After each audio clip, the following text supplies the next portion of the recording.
Okay, so how do you balance methodological rigor with policy relevance when working on environmental and developmental issues?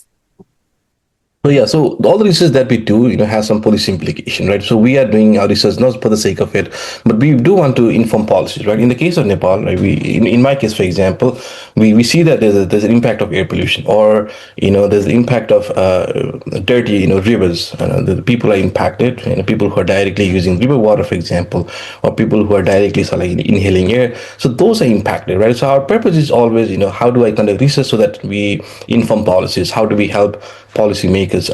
So once we analyze our data, we have our results and our findings, and based on our findings we are able to make recommendations.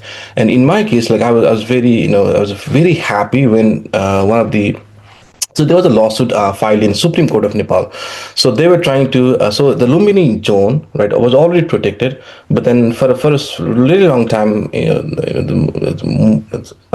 local industries started, cropping up near the Lumbini region. So this one group wanted to advocate against those because Lumbini, this there's this big cultural site in Nepal. A lot of tourists come to see Lumbini, so it's the UN protected area. So this group wanted, the government wanted to draw government attention towards all this, this local industry that is polluting and then impacting the Lumbini region. So since and my research was very close to Lumbini, we were approached to write a statement, saying that, well, my research found that, if you live near local industries, then your health is impacted, right? So there's an economic cost involved.